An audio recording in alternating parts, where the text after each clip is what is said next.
Sometimes the people we overlook carry the deepest scars and the greatest stories. Sometimes a man's worth has nothing to do with the clothes on his back. Cole Tanner rode into Silver Ridge looking like any other drifter. Dusty boots, torn sleeve, quiet eyes that had seen too much. Evelyn Chambers, the town's wealthiest widow, didn't hesitate to mock him in front of everyone. Then his sleeve tore wider. A scar appeared. The whole town went silent. That mark belonged to a war hero they thought was dead, a captain who saved their valley and vanished without a word. But why did he leave his medals behind? And what brought him back now? Before we jump back in, tell us where you're tuning in from. And if this story touches you, make sure you're subscribed, because tomorrow I've saved something extra special for you. 8 years is a long time to live with ghosts. Cole Tanner had spent nearly 3,000 days in the high country, and each morning he woke to the same question. Had he made the right choice? His cabin sat tucked into a granite shelf halfway up the western slope of Iron Peak, hidden among lodgepole pines and Douglas fir. He'd built it himself that first winter after leaving Silver Ridge Valley, working through snow and bitter cold with hands that still remembered how to swing an axe, even if they'd forgotten how to hold a sword. The structure was simple but solid. One room with a stone fireplace, a sleeping loft, and windows positioned to catch the morning sun and watch the valley below. From his porch, on clear days, he could see Silver Ridge itself, just a smudge of buildings in the distance, barely visible through the haze of wood smoke and mountain air. He told himself he wasn't watching the town. He told himself he didn't care what happened down there anymore. But every evening, as the sun set behind the western peaks, he found himself standing in that same spot, looking down at the life he'd abandoned. The cabin held everything he needed and nothing he didn't. A narrow bed with wool blankets, a table he'd hewn from a single pine log, shelves lined with provisions, dried venison, beans, flour, coffee. His rifle hung above the door. His fishing gear occupied one corner. Books, a dozen volumes he'd carried up the mountain, filled another shelf. Homer, Plutarch, Whitman, words that reminded him civilization still existed somewhere beyond his self-imposed exile. In the back corner, hanging from a wooden peg and covered with an old feed sack, was his cavalry jacket. Union blue, though the color had faded to something closer to gray. The brass buttons were still bright because he'd never been able to stop himself from polishing them, even after all these years. Captain's insignia on the shoulders, a bullet hole through the left breast that had missed his heart by 2 inches during the Battle of Cedar Creek. Dark stains on the right sleeve where Confederate saber had cut deep, giving him the scar he now carried like a brand. He hadn't worn the jacket since the day he climbed this mountain, hadn't even looked at it in months. But he couldn't bring himself to burn it or bury it. Some part of him, the part that had led men through fire and watched them die with his name on their lips, wouldn't let that life disappear completely. His days followed a rhythm as regular as seasons. Rise before dawn, start the fire, boil coffee strong enough to strip rust, eat whatever needed eating, usually cornmeal mush or yesterday's biscuits. Then work, always work, chopping wood for winter, hunting for meat, tending his small garden in the brief mountain summer, fishing the cold streams that tumbled down from the peaks, mending tools, repairing the cabin, keeping his weapons clean and oiled. The work kept his body strong and his mind occupied. Mostly occupied. There were still nights when sleep wouldn't come, when he'd lie in his loft, watching shadows dance across the ceiling and remembering things he'd rather forget. Not the war itself. He'd made peace with that violence, understood its necessity. No, what haunted him were the faces of men he'd failed after the war ended. Samuel Pritchard, James Donovan, William Chen, Robert Youngblood. All veterans who'd served under him, trusted him, followed him into hell and back. Men who'd been promised land grants for their service, small plots where they could build homes and raise families and live out their days in the peace they'd fought to secure. Men who'd been cheated. Cole had discovered the truth by accident. 3 months after the war ended, while he was still in Silver Ridge helping with reconstruction, he'd been at the land office reviewing his own grant papers. The clerk, A nervous man named Hodges had stepped away, leaving a ledger open on the desk. Cole's eyes had wandered across the page, and he'd seen names he recognized. Samuel Pritchard's name, but the notation beside it read, "Claim withdrawn, paid in full." Samuel had never withdrawn his claim. Cole knew that for certain, because they'd celebrated together the day the grant was approved. 20 acres of good bottomland where Silver Ridge Creek widened into a meadow. Samuel had plans for a cabin, a barn, maybe even a few dairy cows. Cole had looked deeper, found more names, more fraudulent notations. The pattern became clear. Someone was systematically stealing land grants meant for veterans, using forged documents and bribed officials to transfer ownership before the soldiers even knew what had happened. It took him 2 weeks to trace the scheme back to its source. Marcus Chambers, the wealthiest rancher in Silver Ridge Valley, a man who'd made his fortune in cattle and somehow emerged from the war years even richer than before. A man who'd married into one of the oldest families in the territory, giving him connections and respectability that made him nearly untouchable. Cole had confronted Marcus in his study, in the ranch house that would one day burn. He'd laid out the evidence, copies of documents he'd carefully made, testimonies he'd gathered from confused veterans. He'd expected Marcus to bluster, to deny, maybe even to offer some explanation that would make the theft seem less monstrous. Instead, Marcus had smiled, offered him whiskey, sat back in his leather chair and said, "You're smarter than you look, Captain. I respect that, so let me be direct. You can make this very difficult for everyone, including yourself, or you can be reasonable." The offer had been simple: partnership, a cut of the profits. A chance to be part of something bigger than giving charity land to broken soldiers who'd probably drink themselves to death anyway. Marcus had made it sound almost reasonable, almost patriotic. He'd spoken about building the valley into something prosperous, about how the land would be wasted in the hands of men who didn't know how to work it properly. Cole had refused. Of course he'd refused, but then Marcus had changed tactics. The smile had disappeared, replaced by something harder and more dangerous. He'd produced another ledger, one containing records of supplies Cole's unit had requisitioned during the war. Supplies that hadn't always been properly documented. Horses that had died but remained on the rolls for weeks. Equipment that had gone missing, nothing serious. Nothing that hadn't happened in every unit during the chaos of war. But enough, if presented to the right people in the right way, to raise questions about Cole's honor. Enough to taint his reputation, maybe even lead to a court-martial. "You have a choice," Marcus had said. "Walk away from this. Go back to whatever life you're planning. Keep your honor and your precious reputation. Or push forward, and I'll make sure everyone knows Captain Cole Tanner wasn't quite the hero they think he is. Your men, those veterans you're so worried about, they'll learn their beloved captain was skimming supplies and lining his own pockets while they bled." Cole had stood in that study, hands clenched, knowing he could kill Marcus Chambers right then, knowing he could probably even make it look like self-defense. But he'd also known that wouldn't solve anything. The corruption would continue. The veterans would still lose their land. And he'd be hanged for murder or spend the rest of his life running, so he'd made a different choice. He'd taken his evidence and walked away, climbed up into these mountains and built a cabin, and tried to convince himself that sometimes the cost of fighting was too high, that a man had to know when to fold his hand and accept that the world wasn't fair and never would be.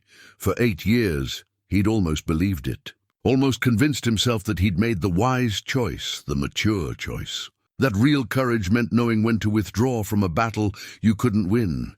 But then, 2 weeks ago, a hunter had passed by his cabin. A grizzled old trapper named Milligan, who came through the high country twice a year, checking his trap lines. They'd shared coffee and conversation, and Milligan had mentioned news from the valley below. More evictions. More veterans losing their land. Samuel Pritchard's name had come up, still hanging on somehow, but facing foreclosure. The Chambers Ranch, now run by Marcus's widow after his death the previous winter, was expanding, buying up small farms, consolidating holdings, pushing people out. The war, Milligan had said, was still taking casualties. Just slower now, quieter. That night Cole had pulled the cavalry jacket from its peg, had stood holding it in the firelight, feeling the weight of it, remembering what it meant to wear that uniform. He'd made a vow when he accepted his commission, to protect those who couldn't protect themselves. That vow hadn't come with an expiration date. The next morning, he'd begun the journey down from his mountain. Had packed carefully, his evidence ledger wrapped in oilcloth, a few changes of clothes, his service revolver. The ride down had taken most of 2 days, following game trails and old logging roads that led gradually back to the valley floor. Silver Ridge had changed in 8 years. New buildings on the main street, a proper hotel where there'd once been just a boarding house. The saloon had been rebuilt, larger and fancier, but the bones of the town were the same. Morrison's general store still anchored the north end of the street. The church still sat on its small hill, white paint gleaming in the afternoon sun. The sheriff's office occupied the same squat building it always had. He'd ridden in slowly, conscious of the stairs. People didn't recognize him at first. He'd grown a beard. His hair had gone grey at the temples, and 8 years of mountain life had weathered him like old wood. He looked like what he'd become, a man who lived rough and alone, more comfortable with silence than conversation.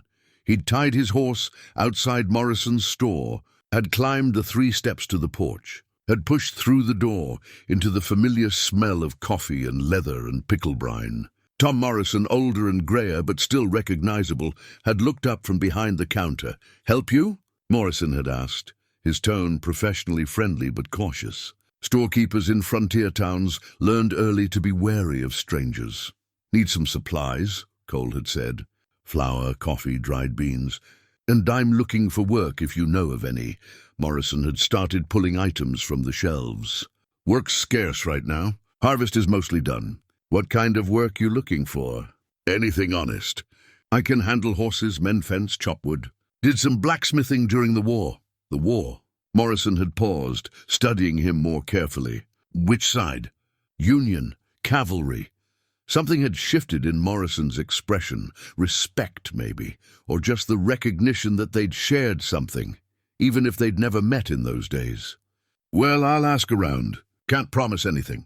Times are—" The door had opened behind Cole. He'd heard the rustle of expensive fabric, smelled perfume that didn't belong in a general store, heard the sharp click of fine boots on wooden planks, and then a woman's voice, clear and cold and used to being obeyed. "Mr. Morrison, I need those supplies loaded into my carriage immediately. I don't have time to wait while you chat with every drifter who wanders through." Cole had turned slowly, had seen her for the first time. Evelyn Chambers, though he didn't know her name yet. She'd been dressed in black silk, still in mourning for Marcus, her dark hair pulled back severely, her face beautiful in a sharp, unforgiving way. Behind her had stood a large man with a scarred face and hard eyes, wearing a foreman's vest and carrying himself like a man who knew how to use the gun on his hip. That was how it had begun, with judgment and contempt and words that cut deeper than any saber, with his sleeve catching and tearing, with the moment when everything he'd tried to leave behind came flooding back, dragging him into a fight he'd spent 8 years avoiding. Cole had thought he'd left his past buried on this mountain, but standing in that store, watching recognition dawn in old Samuel Pritchard's eyes as the scar was revealed, he'd understood something fundamental. The past doesn't stay buried, not when there are debts still owed, not when good men are still suffering, not when the fight you walked away from is still being lost. Some ghosts don't haunt you. Some ghosts are just truths you haven't faced yet. And Cole Tanner's 8 years of peace were about to end, because he'd finally learned the difference. The inside of Morrison's general store smelled like every frontier mercantile Cole had ever entered: wood smoke, coffee beans, cured leather, and the faint sweetness of dried apples in barrels. Sunlight slanted through the front windows, illuminating dust motes that drifted lazily in the still air. It should have been peaceful. Instead, it felt like standing on a battlefield just before the first shot. Evelyn Chambers swept past Cole as if he were furniture, her black silk dress rustling with each precise step. She moved with the confidence of someone who'd never been told no, never been made to wait, never had to consider that her comfort might inconvenience others. The large man behind her, Dutch Keller, though Cole didn't know the name yet, positioned himself near the door with the casual alertness of someone paid to watch for trouble. "Mrs. Chambers," Morrison said, his voice taking on a different quality. "Not quite servile, but definitely careful. I'll have everything ready shortly." "I was just helping this gentleman. I can see what you were doing," Evelyn interrupted. She didn't even glance at Cole. "What I need is for you to prioritize customers who actually contribute to this town's prosperity. My order was supposed to be ready an hour ago." Morrison's jaw tightened, but he nodded. "Yes, ma'am. I apologize. If you'll just give me a moment." "I've given you several moments already." Evelyn moved to the counter, pulling a list from her handbag. "I need these items today, not tomorrow, not next week. My household can't function when deliveries are delayed." Cole had dealt with plenty of difficult people in his life. Officers who abused their rank. Politicians who treated soldiers like chess pieces. Civilians who thought wartime sacrifices applied to everyone except themselves. He'd learned to keep his mouth shut, do his duty, and move on. That's what he intended to do now. Step aside, let Morrison handle his business, wait his turn like a civilized man. But then Evelyn's eyes landed on him, really seeing him for the first time. Her gaze traveled from his scuffed boots to his worn canvas pants to his faded shirt with the torn sleeve he'd been meaning to mend for weeks. Her lip curled slightly, the kind of expression someone makes when they've discovered something unpleasant on the bottom of their shoe. "Mr. Morrison," she said, not looking away from Cole, "since when do we allow mountain trash to loiter in respectable establishments?" The store went quiet. Two other customers, a farmer in overalls and an older woman with a basket, stopped their browsing. Morrison froze behind the counter. Even Keller shifted his weight, sensing the sudden tension.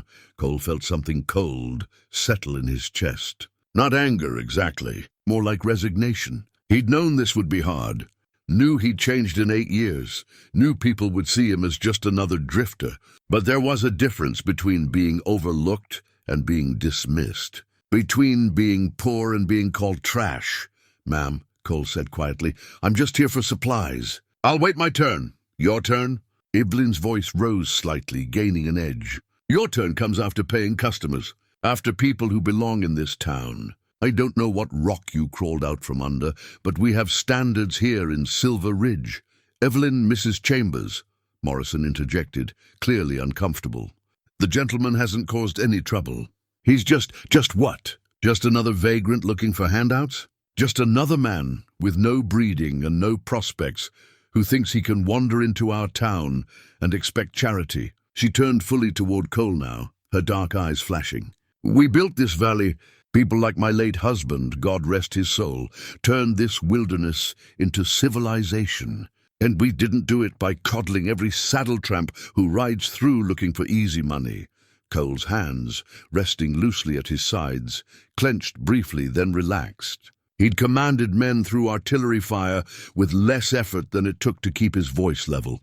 "I'm not looking for charity, ma'am. I'm looking to pay for goods and earn honest work. That's all. Honest work." Evelyn laughed, a sharp sound without humor. "Look at you.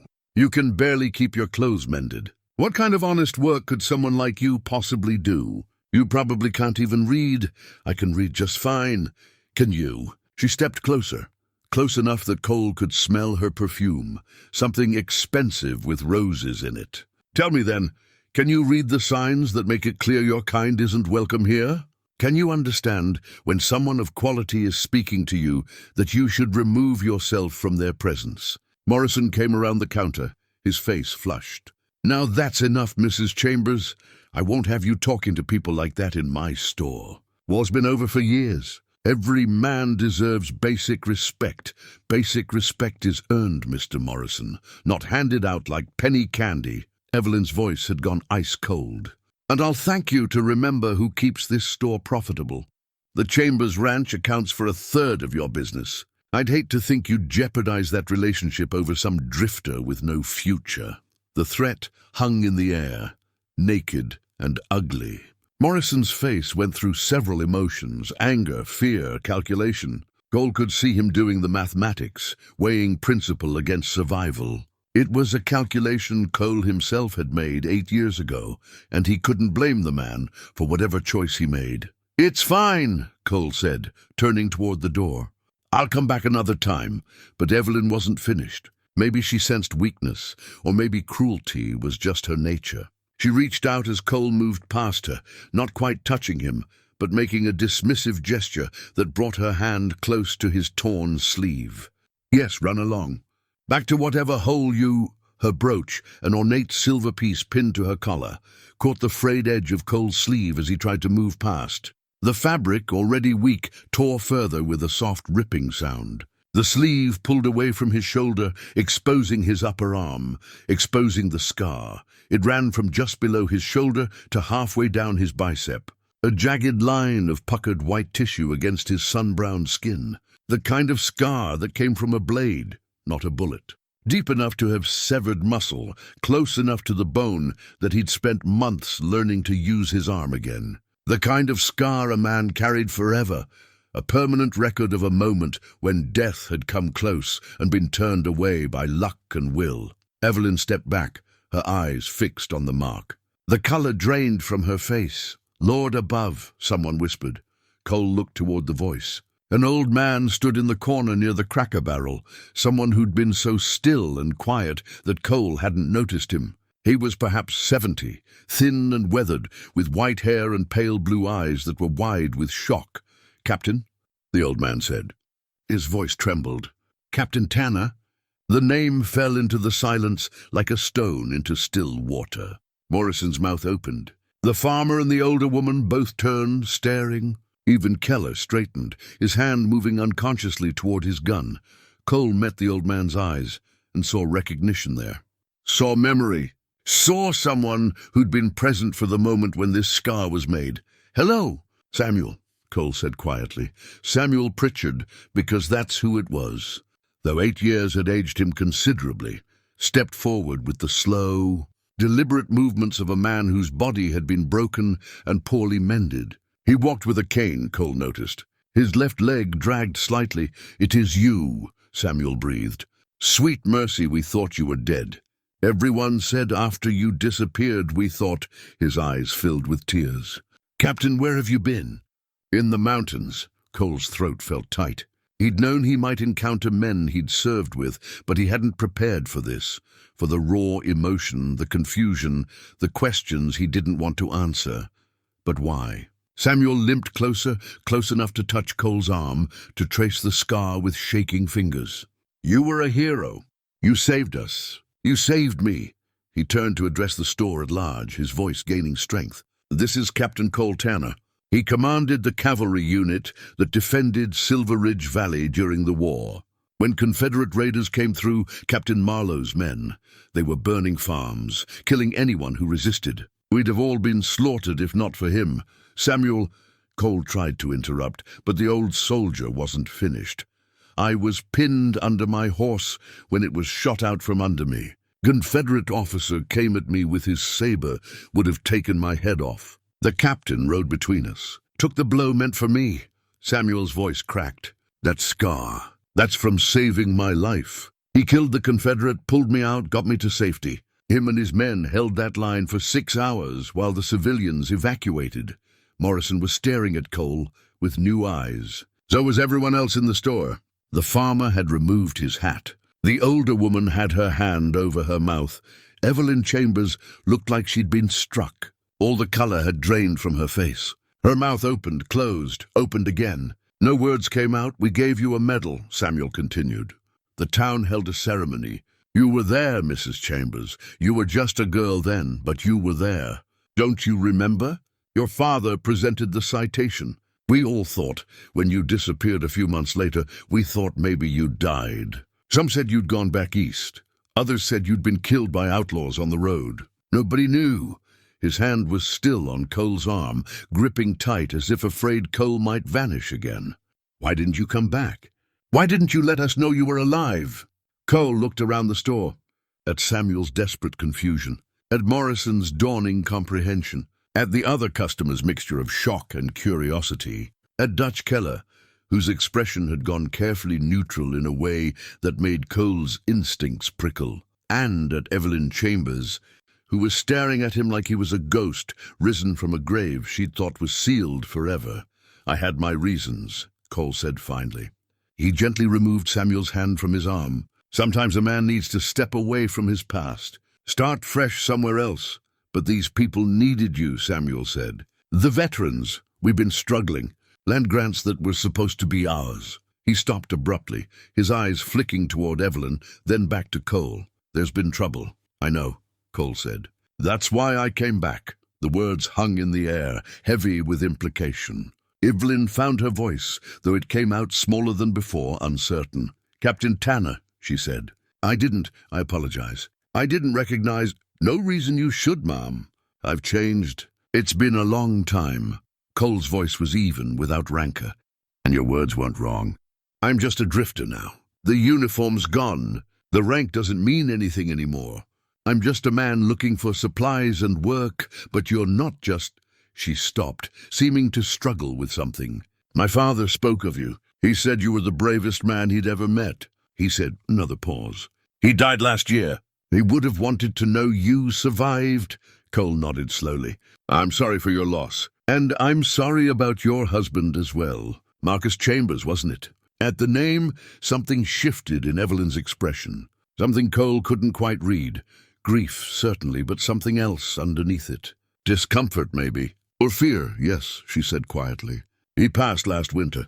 Fever took him. My condolences. Cole meant it. Whatever Marcus Chambers had done, death was death. He built quite a legacy. The ranch has grown considerably from what I remember. He was a brilliant man, ambitious. He saw potential where others saw only wilderness. Evelyn's voice had regained some of its earlier strength, pride warming her words. Everything he touched prospered. I'm sure that's true, Cole said. And then, because he couldn't help himself, because 8 years of silence had left him with too many words unsaid, I hope that prosperity was earned fairly. I hope the land he acquired came through honest means. The temperature in the room dropped 10 degrees. Evelyn's eyes narrowed. What exactly are you implying, Captain? Nothing, ma'am. Just that sometimes, in the rush to build empires, people forget where the boundaries are. Forget that some land belongs to others by right. Cole picked up his torn sleeve, examining it. Seems like things can tear awful easy when you're not careful. Good fabric gets damaged. Things that should stay covered get exposed. Samuel was looking between them, confusion evident on his weathered face. Morrison had gone very still. Keller's hand rested on his gun belt now, not threatening, but ready. Evelyn drew herself up to her full height. The moment of vulnerability was gone, replaced by the steel Cole had seen when she first entered the store. My husband, she said precisely, was a man of impeccable character. Everything he built was built legally and properly. If you're suggesting otherwise, captain or no captain, war hero or no war hero, you'll find yourself facing serious consequences. I'm not suggesting anything, Cole said mildly. Just making conversation. Just saying that sometimes things aren't what they appear. Sometimes the prettiest buildings are built on rotten foundations. He turned to Morrison. I'll come back for those supplies later. When it's more convenient. He walked toward the door. Keller didn't move aside immediately, forcing Cole to stop inches from the larger man.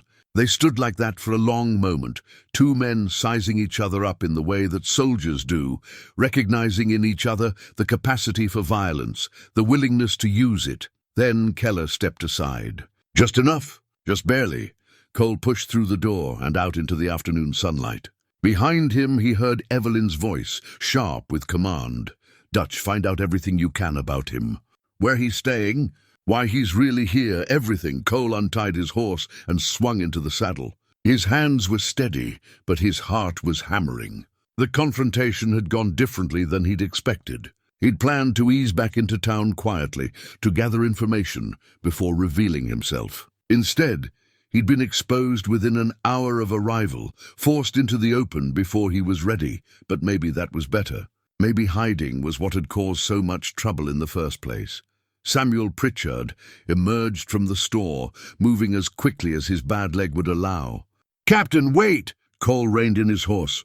"Samuel, are you really here to help? With the land troubles?" "Yes," relief washed over the old soldier's face. Thank God, thank God.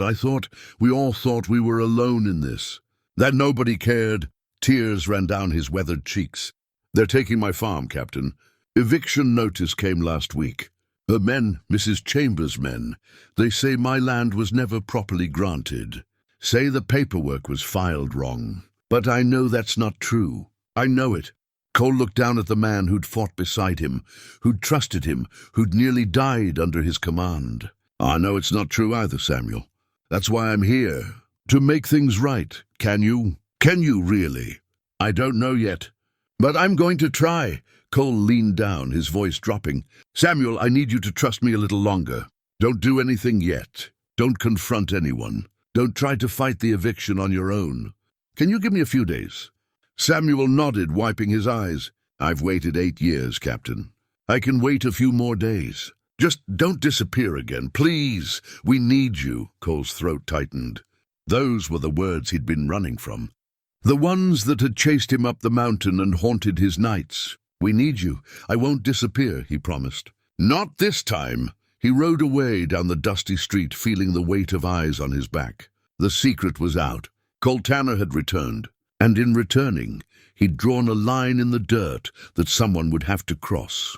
In the store behind him, Evelyn Chambers stood at the window watching him go, her hand pressed against the glass. Her reflection showed a woman who'd just had her world tilted on its axis, who'd seen something she'd thought buried rise up to challenge everything she believed, and in the shadows near the back of the store, Dutch Keller watched too, his scarred face unreadable, his mind already working through the implications of this unexpected development. The mountain man had come down from his exile. The hero had returned from the dead, and Silver Ridge Valley, which had enjoyed 8 years of quiet prosperity built on stolen ground, was about to learn that some debts can never be outrun, and some truths can never stay buried forever. The Pritchard farm sat 3 miles east of Silver Ridge, tucked into a fold of land where Silver Ridge Creek widened into a gentle meadow. It was exactly the kind of place a soldier might dream about during long marches and cold nights. 20 acres of good bottomland, a small cabin with a stone chimney, a barn that had seen better days, and a view of the mountains that reminded a man why he'd fought in the first place. Cole rode up the narrow track in mid-morning, the autumn sun warm on his shoulders. He could see Samuel in the distance, working his small garden plot with the slow, determined movements of a man whose body had been broken, but whose spirit refused to quit. A boy, maybe 12 years old, was helping him, pulling weeds and stacking them in a pile. Samuel straightened as Cole approached, one hand going to his lower back. His face split into a smile that took years off his weathered features. "Captain, I didn't expect to see you so soon," he called to the boy. "Michael, come meet someone. This is Captain Tanner, the man I told you about." The boy approached cautiously, all gangly limbs and serious dark eyes. He had Samuel's bone structure, but smoother, younger features. Cole could see intelligence in those eyes and wariness, the look of a child who'd learned early that the world could be harsh. "Pleased to meet you." "Sir," Michael said, offering his hand with formal politeness. Cole shook it. "Your grandfather speaks highly of you, Michael. He speaks highly of you too, sir. Says you saved his life in the war. We saved each other. That's how it works in battle." Samuel gestured toward the cabin. Come in, come in. We've got coffee, and Martha Hayes sent over some of her apple cake yesterday. Michael, would you put the tools away and fetch some water from the well?" "Yes, sir." The boy headed toward the barn, casting curious glances back at Cole. Inside, the cabin was simple but clean. A table, 2 chairs, a bed in one corner, and a smaller cot in another. Shelves held a few dishes, some canned goods, a Bible. Hanging on the wall was a faded photograph in a simple frame. A young couple on their wedding day, the man in uniform, the woman in a simple dress. Samuel's son and daughter-in-law, Cole guessed. Michael's parents. Samuel poured coffee from a pot on the stove. His hands shook slightly. Lost my son 4 years ago. Mining accident over in Copper Creek. His wife had died giving birth to Michael. So it's just the boy and me now. I'm sorry, don't be. We've had good years together. He's a fine boy, smart, hard-working. He'll make something of himself. Samuel's voice dropped. If we can keep this place, if I can give him something to build on. They sat at the table. Cole sipped the coffee, weak but hot, and waited for Samuel to continue. The eviction notice came 2 weeks ago. Samuel pulled a folded paper from his shirt pocket, the creases deep from repeated handling. Says my claim was never properly recorded. Says the land belongs to the Chambers estate by right of prior purchase. But, Captain, I've got my land grant papers. I've got the deed. Everything was done proper. Cole unfolded the notice. It was signed by Dutch Keller, acting as agent for the Chambers estate. The language was legal but clear. Samuel had 30 days to vacate the property or face forcible removal. May I see your grant papers? Samuel retrieved a battered tin box from under his bed. Inside were carefully preserved documents. His land grant, signed by a federal land office official. The deed, dated and notarized. A map showing the property boundaries. Letters from the land office confirming his claim. Cole examined them closely. The papers were legitimate. More than that, they showed signs of having been properly filed. Stamps, registration numbers, official seals. There was no way these were forgeries. These are good documents, Samuel. Legal and binding. Then how can they take my land? Cole pulled out his own ledger. Because 8 years ago, Marcus Chambers bribed a land office clerk named Hodges to create false records showing your claim was withdrawn. Look here, he pointed to an entry. $500 paid to Hodges. The date matches when your grant should have been finalized. What Marcus did was create a paper trail that makes it look like you gave up your claim voluntarily. Then he purchased the land through a straw buyer. Samuel's face went pale. But I never withdrew anything. I never even talked to anyone about selling. I know. That's the fraud. Marcus created documents that don't match reality. The problem is, his false documents are in the official records. Your real documents are here with you. In court it becomes your word against the government files. So I lose. Even though I'm right? Not necessarily. If we can prove the fraud, show that Hodges was bribed, that the records were altered, we can challenge the eviction. But it'll take time, and it'll require evidence beyond this ledger. Michael appeared in the doorway with a bucket of water. He set it down carefully, then stood there, clearly wanting to stay, but uncertain if he should. It's all right, boy, Samuel said. This concerns you too. Gumzit. Michael sat on the floor near his grandfather's chair. Cole noticed the boy's hands, calloused and rough for someone so young. Working hands. The hands of someone who'd been doing a man's labor before he was ready. How long do we have? Samuel asked. 18 days before the eviction date. But I'm going to try to get an injunction, a legal order stopping the eviction until we can have a proper hearing. Will that work? I don't know. The nearest judge is in Copper Creek, 2 days' ride. I'll need to present evidence, make a case. It's not guaranteed. Samuel was quiet for a long moment, his coffee cooling in his hands. Captain, I need to tell you something. 2 nights ago, some men came by, 3 of them wearing masks. They said if I didn't leave voluntarily, things would get difficult. They didn't say what that meant, but he glanced at Michael. I'm not worried about myself. I'm old. I've lived my life. But the boy, I understand. Cole kept his voice calm, though anger burned in his chest. Has Sheriff Dalton been informed? I told him. He said he'd patrol more regularly, but he's just one man. Samuel's hand found Michael's shoulder, gripped it protectively. I've been thinking maybe I should just go. Take what little money I have, find somewhere else to start over. It's not worth Michael getting hurt. Grandpa, no! Michael's voice was fierce. This is our home. You fought for this land. We can't just let them take it. Sometimes, boy, you have to choose between being right and being safe. Is that what Captain Tanner did? Just gave up when things got hard? The words hung in the air. Samuel winced. Michael, that's not... It's a fair question, Cole interrupted. He looked at the boy, at the anger and fear and desperate hope fighting in those young eyes. No, Michael, it's not what I did. What I did was worse. I ran away when things got hard. I told myself I had good reasons, but the truth is, I was scared and tired, and I took the easy way out. And for 8 years I've regretted it. That's why I'm here now, to try to make up for that mistake. So you're going to help us? Really help us? I'm going to try, but I need you both to understand something. This is going to get harder before it gets better. The men who want this land aren't going to just give up because I ask nicely. There might be more threats. There might be violence. And I can't promise I'll be able to stop all of it. Michael looked at his grandfather. We stay. Samuel's eyes filled with tears. Boy, we stay. You always told me a man doesn't run from his responsibilities. That honor matters more than comfort. Isn't that what you said? Samuel nodded slowly. That's what I said. And I meant it. He looked at Cole. We stay. Whatever comes, we face it here. Cole felt the weight of that decision, the trust being placed in him. These two people, an old soldier and a young boy, were betting their future on his ability to deliver justice. It was the same weight he'd felt during the war, when men followed his orders into battle, trusting he'd lead them through. All right then, here's what we're going to do. You're going to keep everything as normal as possible. Work the farm, go about your business. Don't confront anyone. Don't give them an excuse to escalate. I'm going to work on the legal side. File the injunction, gather more evidence, talk to other veterans. Sheriff Dalton is on our side, quietly. We're going to build a case that can't be ignored.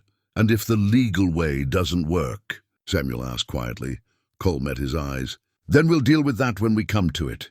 But let's try peace first. Justice first. That's what we fought for, isn't it? The rule of law. The idea that might doesn't make right. Yes, sir. That's what we fought for.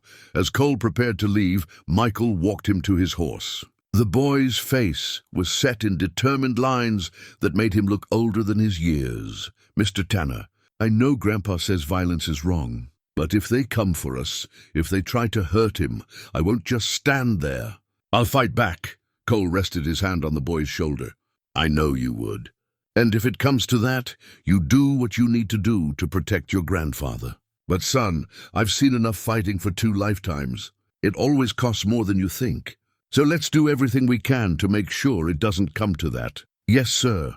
Cole rode away from the Pritchard farm with a heavy heart. Behind him, Samuel and Michael stood watching, an old man and a boy, holding onto a small piece of land that represented everything they had, everything they were. The stakes had never been clearer.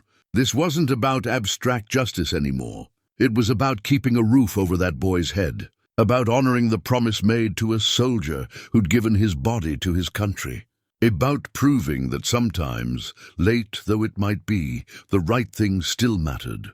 Cole thought about his cabin in the mountains, about how easy it would be to ride back up there, leave this mess behind again. But then he thought about Michael's face, about the fierce determination to hold on to home, about what it would teach that boy if the adults in his life gave up without a fight. No, he'd made his choice. For better or worse, he was in this until the end.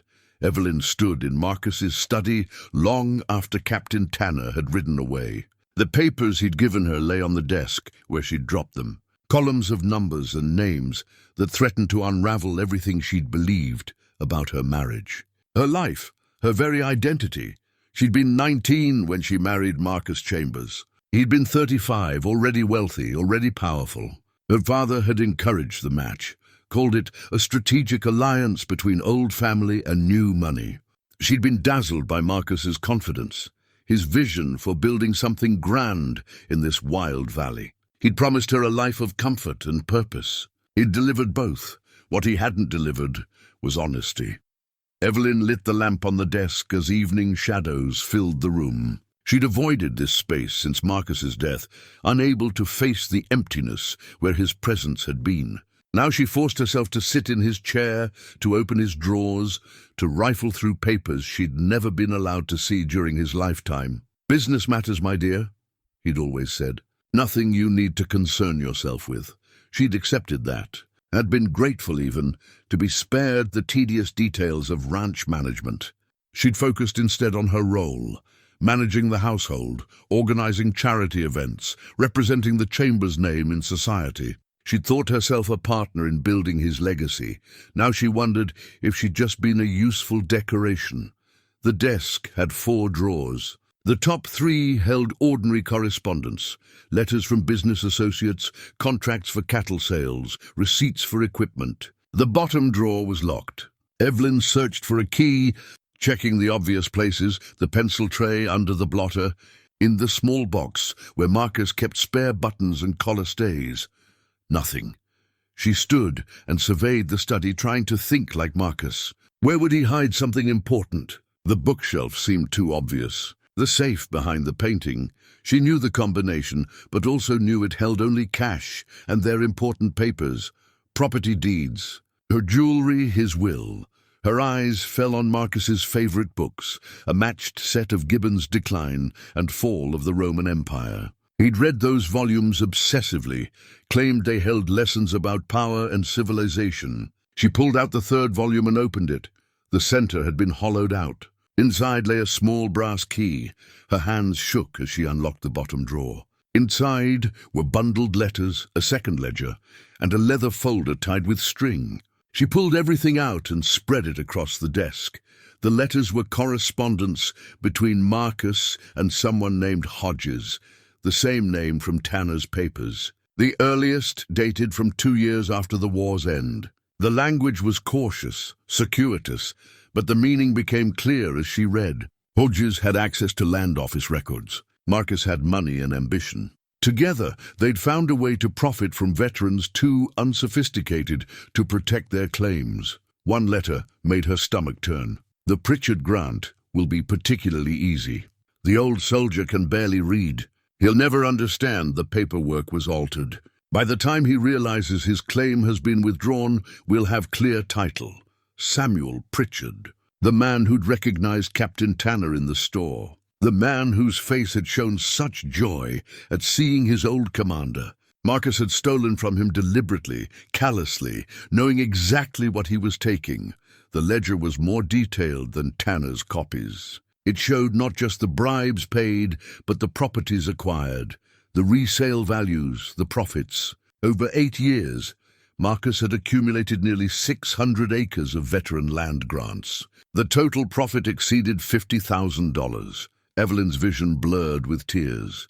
$50,000. More than enough to account for their comfortable life, the improvements to the ranch, her jewelry, the imported furniture. Everything she'd touched, everything she'd enjoyed, had been purchased with stolen valor.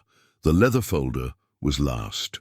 She untied it with trembling fingers and found herself looking at a photograph, faded but clear. 5 men in Confederate cavalry uniforms, standing beside their horses. She recognized Marcus immediately, young and smiling. Next to him stood Dutch Keller, unmistakable even 20 years younger. Behind the photograph was a letter, dated 3 months after the war's end. Marcus had written it to someone named Wade Marlowe. The Yankees took everything from us, our cause, our honor, our very way of life. But they haven't taken our will to fight back. I'm heading west to start fresh. The Union promised land to their soldiers. I'll make sure they never enjoy it. Every acre I take is 1 less acre in enemy hands. Come join me when you can. We'll continue the fight in ways they'll never see coming. Evelyn's breath caught. This wasn't just fraud. This was war, a secret, bitter campaign of revenge that Marcus had waged for years after the official fighting ended. He'd come to Silver Ridge not to build, but to destroy.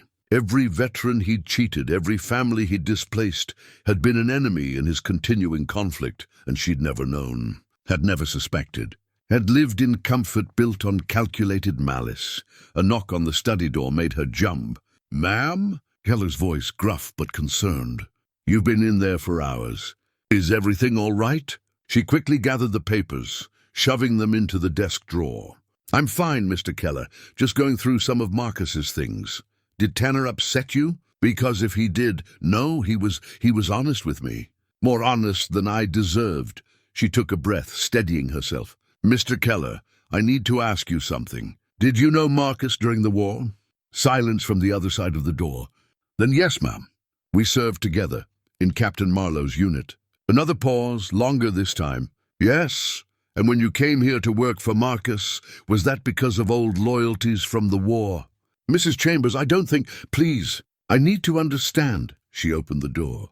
Keller stood in the hallway, his expression guarded. What exactly have you been doing in Marcus's name? The evictions, the pressure on veterans, is that your initiative, or are you continuing something Marcus started? Keller's jaw tightened. Your husband was a great man.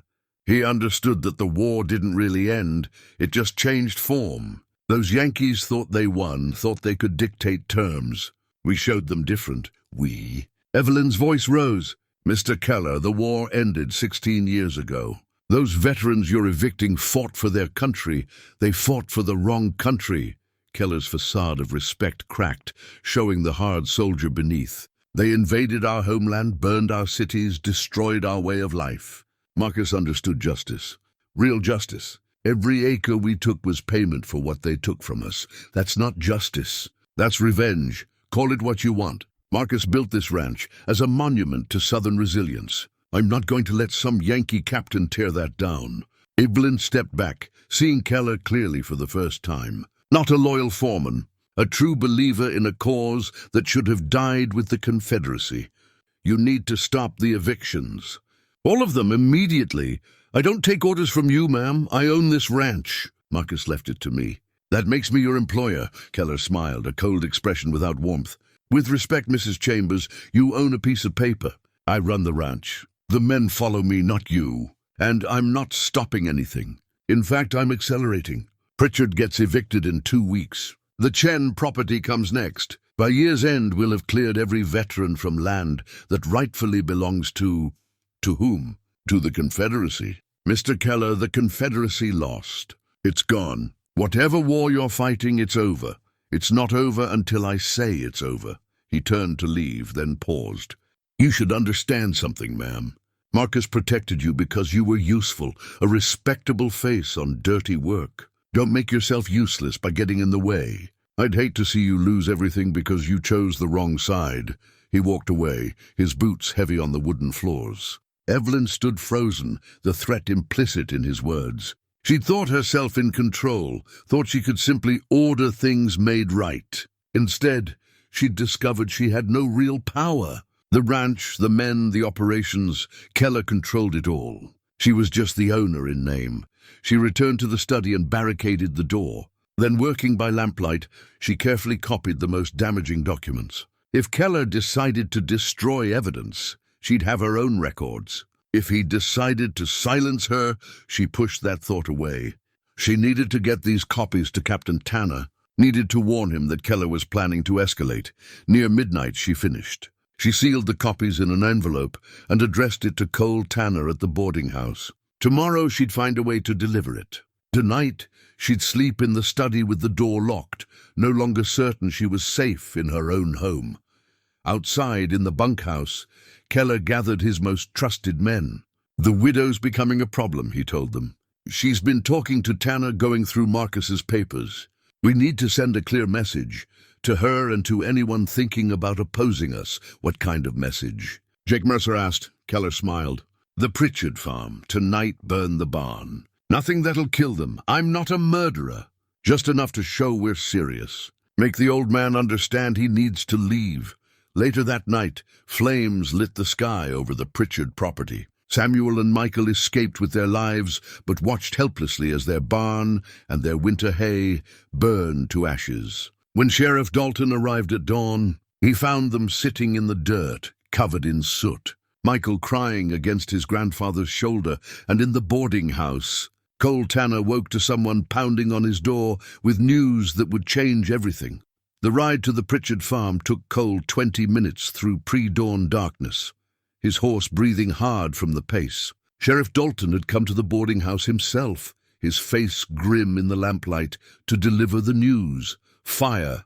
Barn destroyed. Samuel and Michael safe but shaken. Evidence of arson. Torches found. Accelerant smell in the air. Cole's hands had clenched on his reins the entire ride, anger and guilt warring in his chest. He'd known Keller would escalate. Should have anticipated it. Should have taken measures to protect Samuel. Should have. The refrain of every commander who's lost men to decisions made too slowly or too cautiously. Dawn was breaking as he arrived. The barn was a smoking ruin, blackened timber frames still standing like the ribs of some great beast. The smell of burned hay and wood hung thick in the air. Samuel sat on the cabin steps, a blanket around his shoulders, Michael pressed against his side. Deputy Clayton Reed stood nearby, young face set in angry lines, taking notes. Cole dismounted and approached slowly. Samuel looked up and Cole saw something break in the old soldier's expression, the last reserves of strength crumbling in the presence of someone he trusted. "They came around midnight," Samuel said, his voice hoarse from smoke. 3 men on horseback, wearing masks, but I recognized Keller's build, the way he sits a horse. They threw torches into the barn before I could even get my rifle. Michael and I tried to save some of it, but he gestured helplessly at the ruins.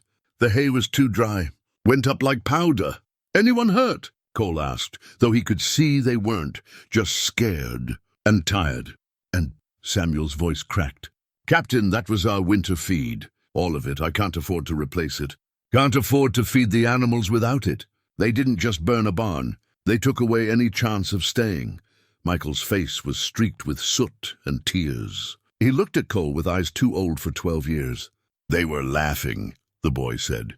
While it burned, I heard them laughing. Cole felt something cold and hard settle in his chest. This was beyond business, beyond even fraud. This was cruelty for its own sake. This was men enjoying the power to destroy. "I'm taking you both back to town," Cole said. "You'll stay at Martha's boarding house until this is settled." "Can't afford," Samuel began. "I'll cover it. Don't argue. Your place isn't safe anymore, but the animals, we'll arrange for someone to come care for them." "Sheriff, can you handle that?" Dalton nodded. "Tom Morrison's son can do it. He's good with livestock." They loaded what they could salvage into Samuel's wagon, clothes, dishes, the tin box with Samuel's papers, Michael's few possessions. Samuel moved slowly, like a man in a dream, touching the walls of his cabin as if saying goodbye. Michael was quiet, helping with grim efficiency. As they prepared to leave, a rider appeared on the road from town. The sun was fully up now, casting long shadows across the valley. Cole's hand went to his gun, but he relaxed when he recognized the horse, a fine gray mare from the Chambers stable. Evelyn Chambers rode astride, dressed in a simple riding skirt and jacket, her hair pulled back in a practical braid. Her face was pale but determined. She carried a leather satchel across her shoulder. "Captain Tanner," she called as she approached. Then she saw the burned barn, and her hand went to her mouth. "Oh God, oh no. Samuel, Mr. Pritchard, I'm so sorry." "Sorry doesn't rebuild a barn," Samuel said bitterly. "I know." "I know it doesn't." She dismounted, clutching the satchel. "Captain, I need to speak with you, privately. It's urgent." Cole glanced at Dalton, who nodded. "I'll get Samuel and the boy loaded up and back to town. You two talk." Evelyn walked with Cole away from the cabin, out past the smoking barn, to where they could speak without being overheard. Her hands shook as she opened the satchel. "Last night I found these in Marcus's desk. After you left, I searched his study thoroughly. Found a hidden key, a locked drawer." She pulled out papers, letters, the photograph, the detailed ledger. "You were right. About all of it. But it's worse than you knew. So much worse." She handed him the photograph first. Cole studied it in the morning light, his blood running cold as he recognized the uniforms, the faces. Marcus Chambers, Dutch Keller, and 3 other men, one of whom, "That's Captain Wade Marlowe," Cole said quietly. "The Confederate officer who led the raid on Silver Ridge Valley during the war." "I know." "There's a letter." She rifled through the papers. "Here, Marcus wrote to Marlowe after the war. Captain, they didn't come here by accident.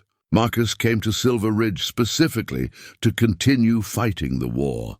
The land theft wasn't about profit. It was about revenge. Every veteran he cheated was an enemy soldier in his mind. Every acre he took was a victory in a war that never ended for him." Cole read the letter, feeling pieces fall into place. Marcus's meticulous records, the deliberate targeting of veterans, the way he'd kept proof of his crimes, because to him they weren't crimes. They were campaign victories in a conflict that had merely changed tactics. "Keller was part of it from the beginning," Evelyn continued. "He confirmed it last night. Told me the war wasn't really over, that they were continuing the fight. When I tried to order him to stop the evictions, he threatened me. Said I was useful to Marcus as a respectable face, but that I shouldn't get in the way. He threatened you. Cole's voice was sharp, not physically, not directly, but the implication was clear. I have no real power. The ranch, the men, everything responds to Keller, not to me. Her eyes were red-rimmed. Whether from tears or lack of sleep, Cole couldn't tell. This fire, I think it was him, sending a message to both of us. Cole looked back at the burned barn, at Samuel loading his meager possessions into the wagon, at young Michael's devastated face. The scope of what he was dealing with expanded in his mind. Not just a corrupt businessman, a Confederate soldier who'd never surrendered, who'd spent 16 years waging guerrilla warfare against men who'd worn blue uniforms. "There's more," Evelyn said. She handed him the detailed ledger, showing the full extent of Marcus's acquisitions. 23 veterans cheated. Over 600 acres stolen. But then she showed him another page, a list of names under the heading Future Actions. Samuel Pritchard's name was there. So was William Chen's, Robert Youngblood's, a dozen others. Dates were noted beside each name. Eviction dates, acquisition dates. It was a campaign plan, methodical and cold. This was written in Marcus's hand 2 months before he died, Evelyn said. But look at the most recent entries, added in different ink, different handwriting. Keller's been updating it. He's continuing the plan. Cole studied the additions. The Chen property was marked for acquisition next month. The Youngblood farm 3 months after that. Keller intended to systematically clear every Union veteran from the valley. "Why are you showing me this?" Cole asked. "You could destroy these papers. Protect your husband's reputation. Maintain your wealth, because I can't live with it." Evelyn's voice broke. "I thought I married a man of vision.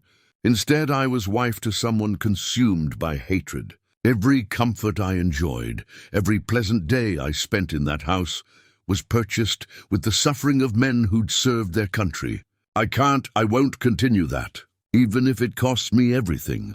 Cole felt his assessment of her shift. She wasn't the proud, contemptuous woman from the store. She was someone confronting the collapse of her entire world and choosing integrity over comfort. "What do you want to do?" he asked. "Help you. However I can. I'll testify about what I found. I'll sign affidavits. I'll return every acre Marcus stole if that's what's required." She met his eyes. "But Captain, there's something else. Keller won't stop just because we have evidence. He believes in what he's doing. Believes it with the kind of certainty that makes men dangerous. I know. I've dealt with true believers before. Then you know this won't end peacefully. He'll fight, and he has men loyal to him, not to me, not to the law, but to him personally. Men who share his beliefs about the war, about Southern honor, about the enemy that needs to be punished."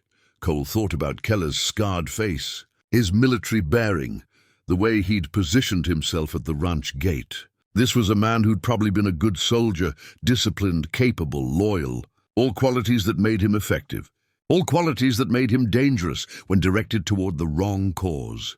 "I need to see this ranch operation up close," Cole said. "Understand how many men we're dealing with, how many are true believers versus how many are just following orders for pay. I can help with that. I still have access to the household accounts, the payroll records. I can tell you who's been with Keller longest, who came from Confederate states, who might be fighting for ideology versus who's just drawing wages." Sheriff Dalton approached. Samuel and Michael loaded in the wagon. "We ready to head back to town?" "Yes," Cole said. Then to Evelyn, "Ride with us. You're not safe at the ranch anymore. Not if Keller knows you're questioning things. I can't just abandon Mrs. Chambers. He burned a barn last night as a warning. Next time it might be a house. Your house. Come to town. We'll figure out next steps from there." She looked back toward the Chambers ranch, visible in the distance, her home, her life, everything she'd known. Then she nodded. "All right, but I need to get some things first. Personal papers, clothes, and I want to pay Samuel directly for the damages. It won't rebuild his barn, but—" "Ma'am," Samuel called from the wagon. "I don't want your money! Please, let me do this one thing right." She walked to the wagon, pulling a small purse from her satchel. "This won't fix what Marcus did, but it might help you get through the winter, please." Samuel looked at the money, then at Michael, then back at Evelyn. Finally he nodded. "Thank you, Ma'am." They rode back to Silver Ridge in a strange caravan, the old soldier and the boy in their salvaged wagon, the sheriff on his horse, the mountain man who'd come down from exile, and the wealthy widow who'd discovered her wealth was built on lies. As they traveled, Cole's mind was working through implications. This wasn't a simple land fraud case anymore. This was a secret continuation of the Civil War, fought in courtrooms and through evictions instead of on battlefields. Keller and his men were Confederate soldiers who'd never truly laid down arms. They'd just changed tactics, and that meant they couldn't be defeated through legal means alone. True believers didn't surrender because of paperwork. They surrendered when they had no other choice. Cole had hoped to solve this peacefully, had wanted to believe that justice and law would be enough. But as he looked at the burned ruins of Samuel's barn receding behind them, at young Michael's tear-stained face, at Evelyn's determined expression, he knew peace might not be possible. Some wars don't end until someone wins decisively, until one side stops fighting, until the men with guns and hatred in their hearts are faced with a choice: surrender or die. Cole had walked away from that choice 8 years ago, told himself there had to be another way. But now he understood, sometimes there isn't another way. Sometimes the only path to peace runs through conflict. Sometimes the only way to stop violence is to face it directly and say, "No more." He touched his revolver, feeling its familiar weight. He'd hoped never to draw it in anger again. But hope, he was learning, didn't matter much when faced with men who'd chosen hatred over healing. The war hadn't ended 16 years ago. It had just gone underground. And now it was about to erupt into the open in this small valley, over land and honor, and the question of what men owe to each other when the fighting finally stops. Cole Tanner had come down from his mountain to help some veterans. Instead, he'd discovered a conspiracy that reached back to the war itself. Now he had to decide, was he willing to fight one more time? Was he willing to risk everything to end what should have ended years ago? Looking at Samuel and Michael, at their losses and their courage, he knew the answer: yes. One more fight. One last campaign. Not for glory or revenge, but for justice. For the simple principle that some debts must be paid, some wrongs must be answered, and some men, even heroes, must stand up when standing up is the hardest thing in the world. The Civil War was about to have one final battle. And this time, Cole Tanner wouldn't run. The boarding house parlor became a war room. Martha Hayes cleared her good furniture to make space for a table borrowed from the church. And on that table, Cole spread maps of the valley, property deeds, and Evelyn's documents. Sheriff Dalton stood on one side, Deputy Reed on the other. Evelyn sat near the window, having changed into borrowed clothes from Martha's closet. Samuel dozed in a chair by the fire, exhausted from the night's ordeal. Michael sat cross-legged on the floor, quiet and watchful.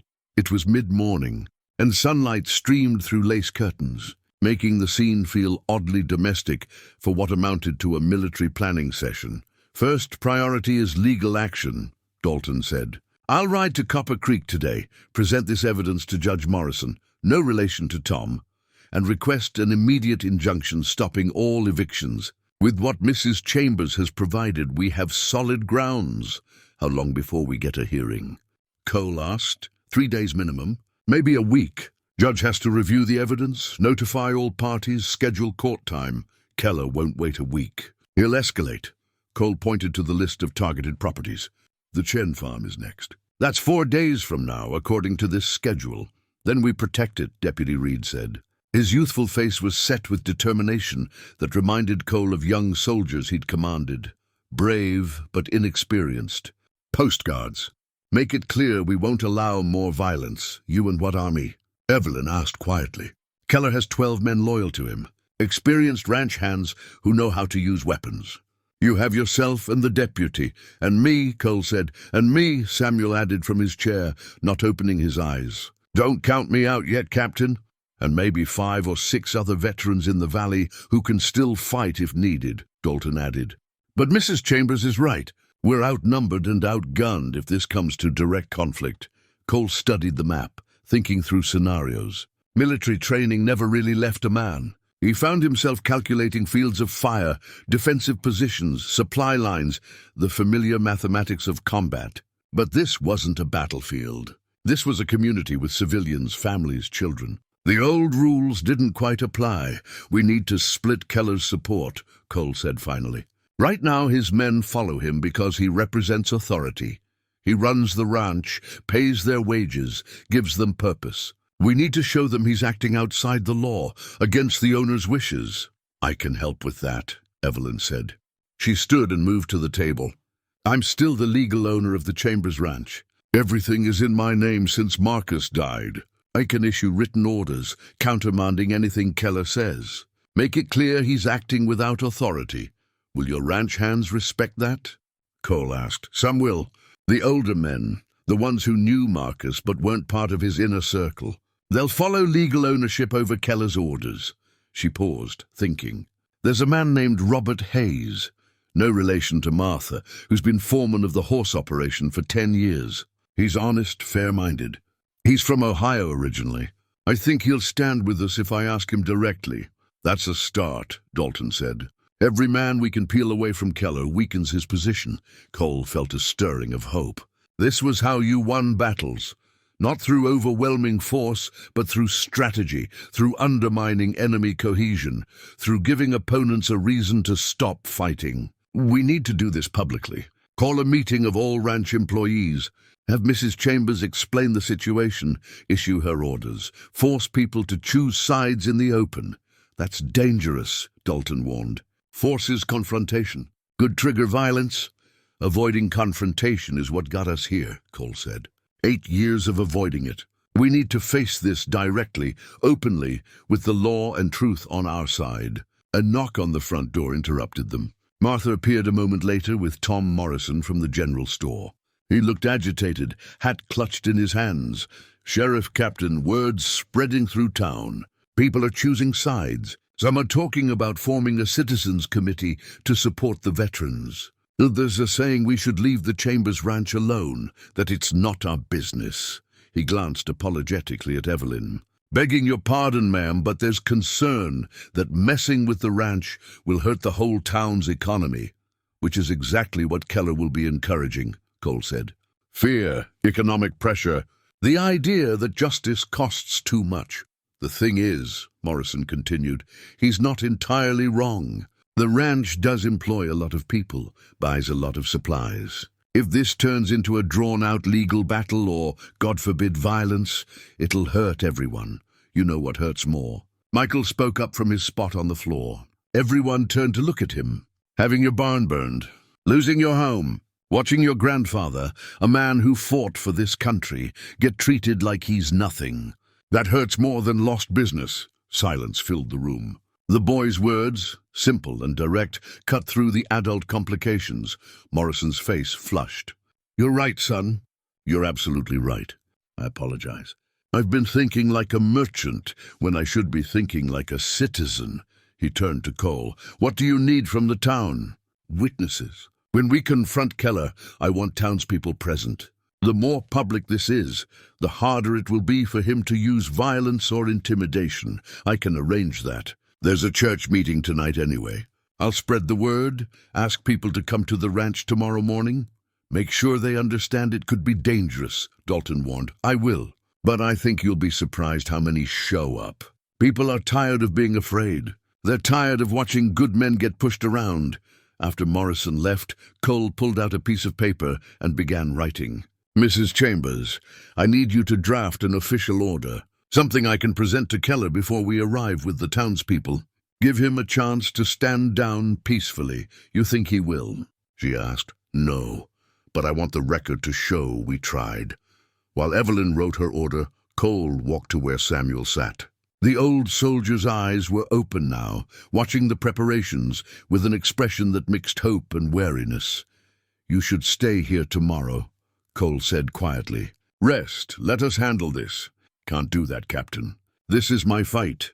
Your fight is keeping that boy safe. That's your mission now. Samuel glanced at Michael, and his expression softened. "You're right. But, Captain, if it goes bad, if Keller won't back down, don't let him win. Don't let him and his kind keep spreading their poison." "I won't. I promise you that." The afternoon passed in preparation. Dalton left for Copper Creek with evidence for the judge. Deputy Reed rode out to the Chen farm to warn them and offer protection. Martha Hayes organized food for what might be a long next day. Evelyn wrote letters to key ranch employees, explaining the situation and asking for their support. Cole sat alone for an hour, cleaning his service revolver with the careful attention of a man who'd learned that weapons maintenance could mean the difference between life and death. The motions were familiar, almost meditative. But his mind wasn't at peace. He kept seeing Michael's face, the boy's determination, his grief, his anger. Kept thinking about Samuel's destroyed barn and all the years that old soldier had struggled just to hold on to land he'd earned with blood. Kept remembering Evelyn's shock at discovering her entire life had been a lie built on stolen honor, and he kept thinking about the choice he'd made 8 years ago, walking away, telling himself there were good reasons. That some fights weren't worth having, that a man had to know when to retreat. All lies, comfortable lies that had let him sleep at night, but had abandoned good people to suffer. He wouldn't make that mistake again. As evening fell, Cole walked to the stable where he'd boarded his horse. He needed to ride up to his cabin one more time, retrieve something he'd left behind. The journey would take most of the night, but he'd be back by dawn. Back in time for the confrontation, the mountain trail was familiar even in darkness. His horse picked its way carefully up the switchbacks while Cole let his mind wander. In some ways, these mountains had become more home than anywhere else. No complications here, no difficult choices. Just survival and solitude, but solitude wasn't living. He understood that now. Living meant connection, meant caring about others enough to risk yourself. Meant standing up even when standing up was dangerous and uncertain. The cabin looked exactly as he'd left it weeks ago. Cold, dark, empty.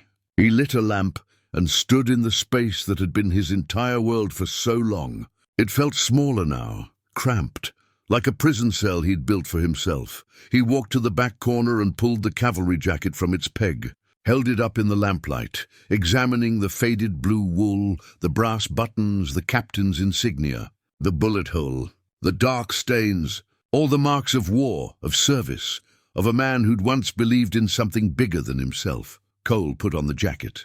It fit perfectly. He'd neither gained nor lost weight in 8 years. The familiar weight of it settled on his shoulders like responsibility, like duty, like all the things he'd tried to leave behind, but which had been part of him all along. He looked at himself in the small mirror by the door. Captain Cole Tanner looked back. Not the mountain man, not the drifter, but the officer who'd led men through hell. The man who'd been trusted to make life and death decisions. The man who'd saved a valley once before. That man had work to finish. Cole extinguished the lamp and locked the cabin door. He didn't know if he'd ever return. Didn't know if tomorrow would end in peace or violence, injustice or tragedy. But he knew he'd face it as who he really was, not as who he'd been pretending to be. The ride down the mountain took hours. Dawn was breaking as he arrived back in Silver Ridge. People were already gathering in the street. Merchants, farmers, veterans, families. Word had spread. The town was mobilizing. Martha met him at the boarding house door, her eyes widening when she saw the uniform. "Captain, is everyone ready?" "Ready as we'll ever be. Mrs. Chambers has been speaking with some of the ranch hands who came to town last night. 3 of them have agreed to stand with us. Sheriff Dalton got back an hour ago. The judge approved an emergency injunction. Keller is legally required to stop all evictions immediately. That's good news. But Keller doesn't care about legal requirements. I know. That's why half the town is planning to ride out to the ranch with you." She touched his arm. "Cole, please be careful. We've lost enough already." "We can't lose you too." He covered her hand with his. "I'll do my best to come back. But if I don't, if this goes wrong, make sure Samuel and Michael are taken care of. Make sure those veterans get their land back. You'll come back." "You have to. You owe me 2 weeks' rent," he smiled despite the tension. "Yes, ma'am. By 7 o'clock, 40 people had assembled in the street, some on horses, some in wagons, some on foot, veterans wearing pieces of old uniforms, merchants in their work clothes, women who'd brought their husbands, even a few children. Though Martha and Evelyn had tried to convince families to leave them behind, Cole stood on the boarding house porch, looking at the crowd. These were the people he'd left behind 8 years ago, the people who'd needed him and whom he'd failed. Now they were ready to stand with him, to face danger for the principle that justice mattered more than comfort. Sheriff Dalton rode up, Deputy Reed beside him. Judge Morrison sends his regards and his respect. Said he'll expedite the full hearing if we can get Keller to stand down today. Then let's go remind Mr. Keller that the war really is over, Cole said, and that this valley belongs to all its people, not just the ones who hate the hardest. They rode out in a column, civilians and soldiers, men and women, young and old. Not an army but a community, not seeking violence but prepared for it, carrying in their hearts the simple conviction that some things, honor, justice, home, were worth fighting for. The sun climbed higher as they traveled, burning off morning fog, revealing the valley in all its autumn glory. Beautiful country, worth protecting, worth the sacrifice men like Samuel had made, worth finishing what should have been finished years ago. The Chambers Ranch gate appeared ahead, iron letters spelling out legacy in the morning light. Cole thought about what legacy meant, what a man left behind, what people remembered. Marcus Chambers had tried to leave a legacy built on revenge and stolen valor. Today, they'd show that such legacies didn't last, that truth and justice, though they moved slowly, eventually won, or at least that's what Cole hoped. What he'd bet everything on, what he'd come down from his mountain to prove, the gate stood open. Beyond it, Dutch Keller and his men were waiting. Cole's instincts, honed by years of combat, moved faster than conscious thought. He was diving from his saddle before Keller's gun fully cleared leather, hitting the ground and rolling toward a water trough that offered cover. Around him, chaos erupted, people shouting, horses rearing, the sharp crack of gunfire splitting the morning air. Sheriff Dalton's voice boomed above the noise. "Hold your fire! Everyone hold your fire!" But it was too late for orders. Keller's shot went wide, missing Cole by inches. Jake Mercer fired toward the townspeople, his bullet kicking up dirt near Robert Hayes. The two other Confederates raised their weapons, and then Samuel Pritchard's voice cut through the chaos, clear and commanding despite his age. "Cease fire! Nobody else shoots!" The old soldier had ridden forward, putting himself between the two groups, his arms spread wide. He sat his horse like he'd once sat it during the war, back straight, face calm, completely unafraid. It was either the bravest or most foolish thing Cole had ever seen. The sheer audacity of it froze everyone. Keller's gun was still raised, but he wasn't firing. The townspeople had drawn weapons, but held them pointed at the ground. Even Mercer and the two Confederates seemed uncertain, thrown off by Samuel's unexpected intervention. "Listen to me," Samuel said, his voice carrying with the authority of a man who'd earned the right to be heard. "I'm Samuel Pritchard. Some of you know me. Mr. Keller certainly knows me. He ordered my barn burned 2 nights ago." He turned to look at Keller. "You wanted to scare me off my land. You wanted me to run. Well, I'm not running. None of us are running. Get out of the way, old man," Keller snarled. "This doesn't concern you. Doesn't concern me. You stole my land. You burned my barn. You threatened my grandson. How does that not concern me?" Samuel's voice rose. "But I'm not here for revenge. I'm here to tell you something important, something you need to hear." Cole used the moment to move closer to Evelyn, making sure she was shielded behind a wagon. Dalton had positioned himself to protect the civilians. The ranch hands who'd defected were backing away from the line of fire. The confrontation had stabilized into a tense standoff, everyone waiting to see what Samuel would say. "I fought in the war," Samuel continued. "I know what you lost. I know because I was there when Sherman marched through. I saw the destruction. I saw families homeless, crops burned, everything gone. It was terrible. It was brutal. And yes, I was part of it." He paused, letting that admission sink in. "But you know what else I saw? I saw Confederate soldiers doing the same thing, raiding Union towns, burning farms, killing civilians. The war was brutal on both sides. Nobody's hands were clean. They invaded our country, one of the Confederates behind Keller shouted. They started it. Maybe, maybe not. Depends on how far back you want to go assigning blame. Samuel's voice was patient, almost gentle. But here's what I know for certain. At some point, the killing has to stop. At some point, someone has to say, enough. The war ended 16 years ago. Most of us, North and South, we accepted that. We moved on. We tried to build something new. He turned his attention fully to Keller.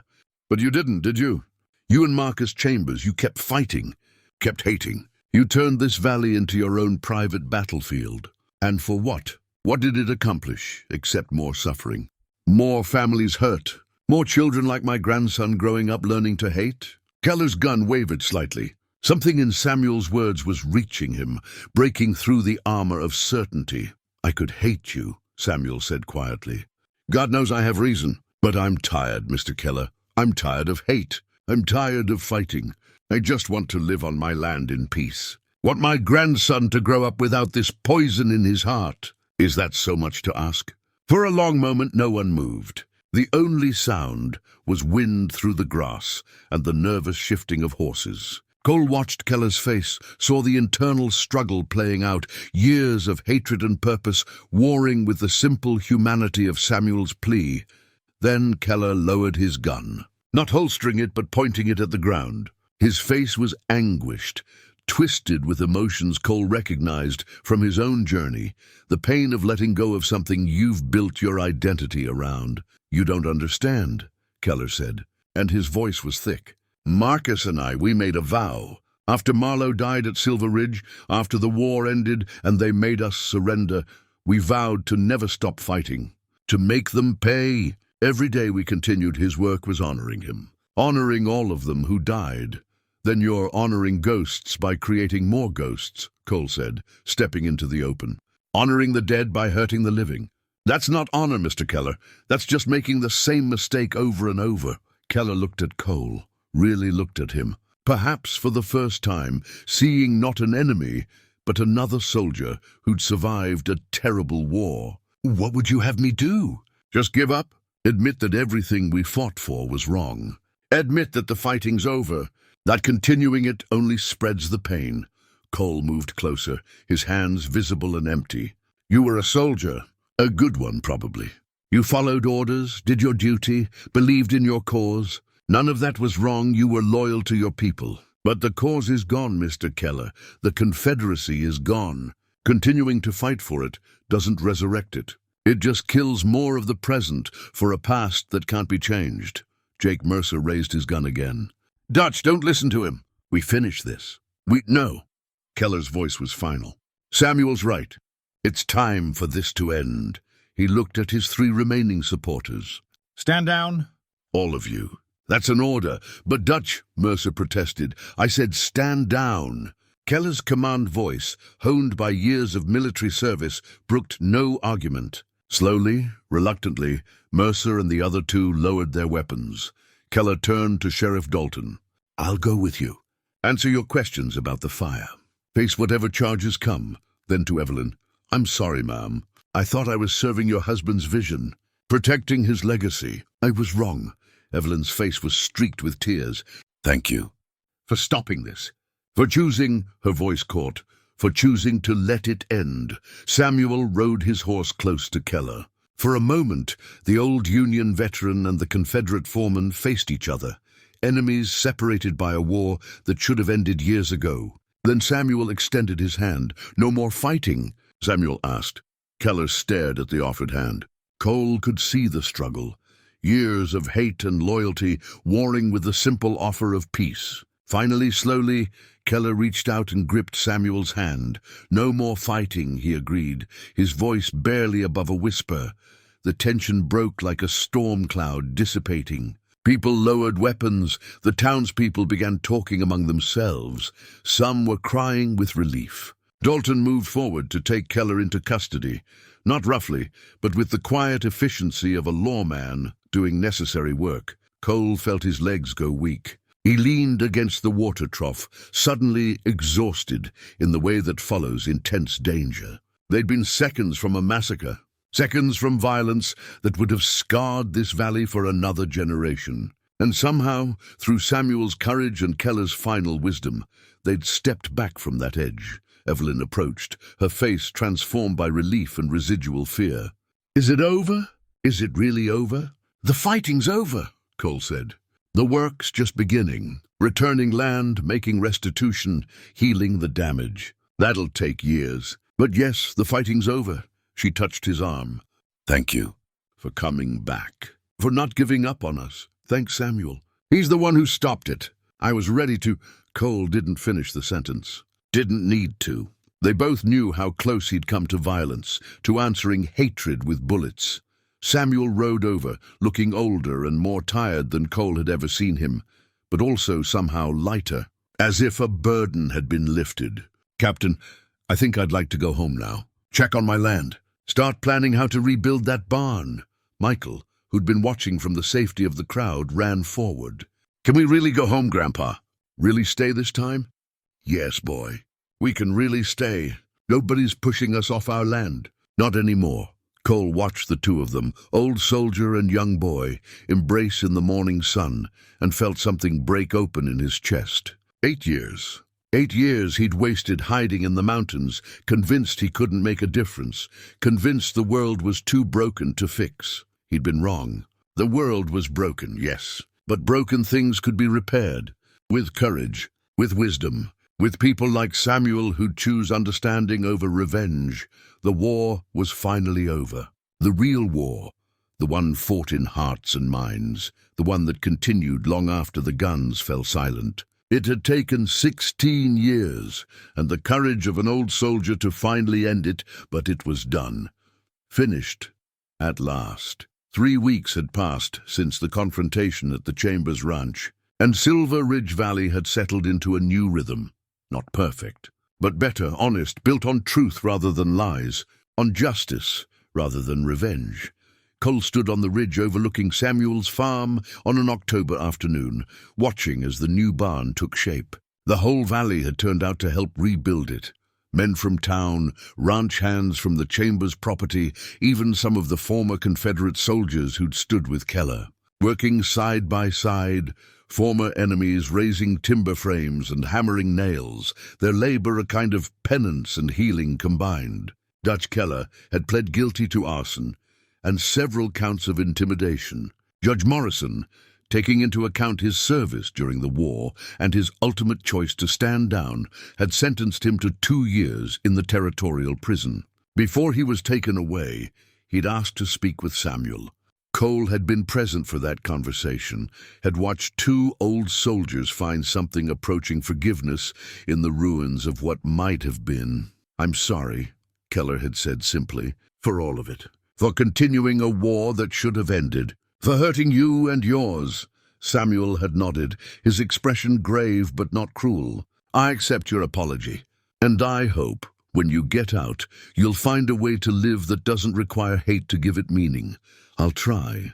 Can't promise more than that. Trying's enough. That's all any of us can do." Now, standing on the ridge, Cole thought about trying, about how it was the foundation of everything worthwhile. Samuel had tried to hold on to his land against impossible odds. Evelyn had tried to face truth, even when it destroyed her assumptions. The town had tried to stand up for justice, despite fear of economic consequences.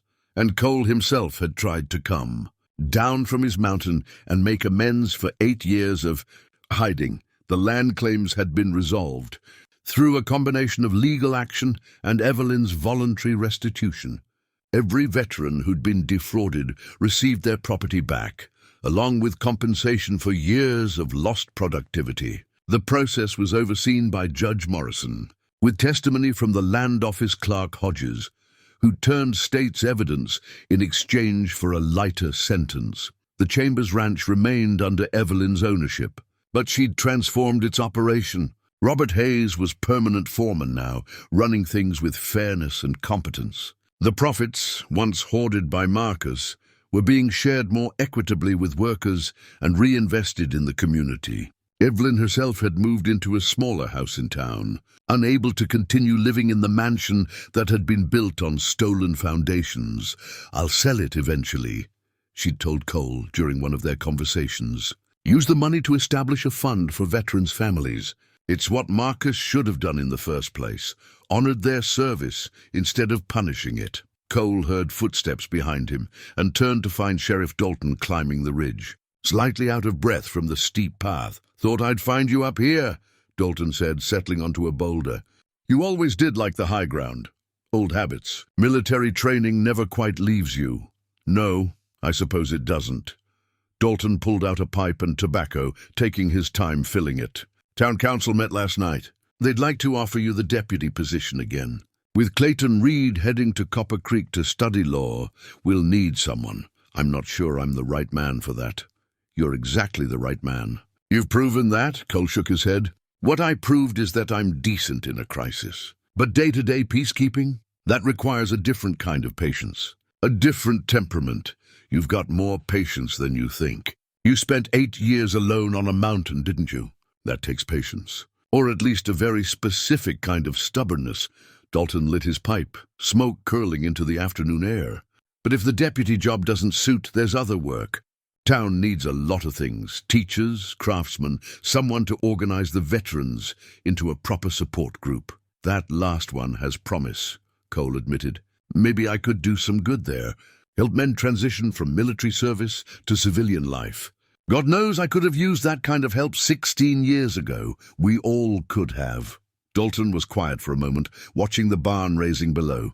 "You know what I've learned doing this job for 30 years? The war never really ends for the men who fought it. It changes, takes different forms, but it stays with you. Best thing we can do is help each other carry that weight. Make something useful out of it, instead of letting it turn to poison." Cole thought about his cavalry jacket, now hanging in his room at the boarding house. He'd worn it once since the confrontation, to Samuel's barn raising, then put it away. Not hidden this time, just preserved. A reminder of who he'd been, who he'd become, and the long road between those two versions of himself. "I'm thinking about staying," Cole said. "Not going back to the mountain. Maybe building something here, small house on the edge of town, close enough to help but with room to breathe." Dalton smiled around his pipe stem. "Martha Hayes will be pleased to hear that. She's been hoping you'd stick around. Mentioned it to me 3 times already." Cole felt his face warm. Martha had been kind to him, patient with his silences, and understanding of his need for space. There was something there. Not romance exactly, not yet, but the possibility of it. The chance to build connections, to have something more than solitude, one step at a time, Cole said. "First I help finish that barn. Then I figure out what comes next." They sat in comfortable silence, 2 men who'd found a kind of peace in service and duty. Below them, the sound of hammers and saws filled the afternoon, the sound of building, of healing, of a community knitting itself back together. Michael appeared on the ridge, climbing with the easy energy of youth. "Mr. Tanner, Grandpa says the frame's ready to raise. He wants you down there for it. Says you earned the right to help set the cornerstone." Cole stood, brushing dust from his pants. "Tell him I'm honored. I'll be right down." The boy hesitated. "Mr. Tanner, can I ask you something?" "Of course. Are you really going to stay in Silver Ridge?" "Because," Michael's voice wavered slightly, "because I'd like that. I'd like having you around. Maybe you could teach me things. About being strong. About standing up for what's right even when it's scary." Cole felt his throat tighten. "I'd be honored to teach you, Michael. And yes, I think I am going to stay. Turns out running away doesn't solve much. Better to stand and build than hide and regret." Michael's face split into a grin. "Grandpa's going to be so happy. He talks about you all the time, about the war, about how you saved him. He says you're the best man he's ever known. Your grandfather's the best man I've ever known. All I did was show up. He's the one who had real courage, choosing understanding over hate. That's harder than any battle I ever fought." They walked down the ridge together, the aging captain and the young boy, 2 generations linked by service and sacrifice and the slow, difficult work of healing. The valley spread before them in autumn glory, golden grass and turning leaves, the mountains rising in the distance like sentinels watching over everything. At the barn site, Samuel waved them over. "Captain, we're ready for you." The framework stood tall against the sky, fresh timber that smelled of pine resin and new beginnings. 20 men held ropes attached to the final wall section, waiting for the signal to raise it. It was the moment when a barn became real, when scattered pieces became something solid and lasting. "On my count," Robert Hayes called. 1, 2, 3! The wall rose smoothly, guided by steady hands and coordinated effort. It settled into place with a satisfying thud, and someone started cheering. The sound spread through the crowd. Veterans and townspeople, former enemies and new friends, all celebrating this small victory of rebuilding. Samuel put his arm around Cole's shoulders. "Thank you," he said simply, "for coming back, for not giving up on us, for remembering that some promises should never be broken. I should have come back sooner. You came back when you were ready, when you could do the most good. That's what matters." Samuel looked at his new barn, at his grandson laughing with other children, at the community that had come together. "You gave me back my home, Captain. More than that, you gave me back my faith in people, in the idea that things can be made right, even after they've been broken for a long time." Cole thought about his cabin on the mountain, about 8 years of self-imposed exile, about all the time he'd wasted convincing himself that some wrongs couldn't be righted. He'd been so wrong. With effort, with courage, with people willing to try, almost anything could be repaired. As the sun set over Silver Ridge Valley, painting the sky in shades of gold and amber, Cole Tanner stood among his people and felt something he hadn't felt in 8 years. Home. Not just a place but a belonging. Not just survival but purpose. Not just existence but life. He'd come down from his mountain a broken man, pretending to be whole. He'd leave this day still imperfect, still carrying scars, but honest about his wounds and committed to healing them. Not alone this time, surrounded by others who understood that the hardest battles were the ones fought in your own heart, and that victory wasn't measured in enemies defeated, but in connections restored. The mountain man had become something better, a man among men, a citizen among citizens. A soul no longer hidden but present and accounted for. Some legends walked among us disguised as ordinary men, people said. But Cole had learned a different truth. All men were ordinary until they chose to be otherwise. Until they decided that honor mattered more than comfort, that truth was worth the cost, and that standing up, even when standing up was hardest, was what separated living from merely surviving. You could polish silver all you liked, but truth didn't shine less in the dirt. It just waited, patient and persistent, for someone brave enough to uncover it. Cole Tanner had found his truth at last. And in finding it, he'd found his way home. The end.